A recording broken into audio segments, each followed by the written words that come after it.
আসসালামু আলাইকুম। কয়েকদিন হলো ইবলিশের রাষ্ট্র থেকে সরাসরি কাতারে এয়ার স্ট্রাইক চালানো হয়েছে। এক স্ট্রাইকেই কাতারের এয়ার ডিফেন্স ভেঙে পড়েছে। এতে হতাশ হওয়ার কোনো কিছু নাই।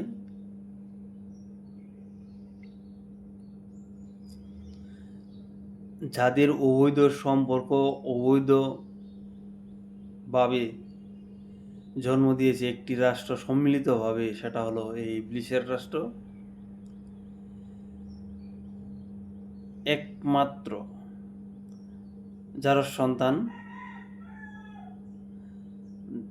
যা সকল পশ্চিমা রাষ্ট্রের মুখপাত্র হিসাবে কাজ করে, সে যাই করুক তাকে বিচারের আওতায় আনা কোনো মুসলিম রাষ্ট্রের সক্ষমতা এখনও অর্জন করতে পারে নাই।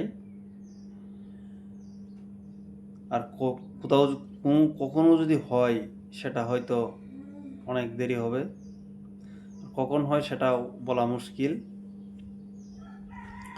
কাতারের সমরাস্ত্র ভাণ্ডার অনেক উন্নত, বারবার মিডিয়া তা প্রকাশ করে আসছে। কিন্তু সেই সামরিক সমরাস্ত্র ভাণ্ডার আদৌ কি সেটা কাতার বানিয়েছে? কাতার বানায়নি।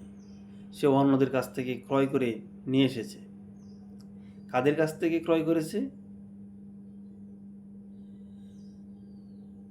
যাদের অবৈধ সম্পর্কের সম্মিলিত প্রায়স, তাদের কাছ থেকে, মানে সেই ইবলিশের রাষ্ট্রের বাবার কাছ থেকে।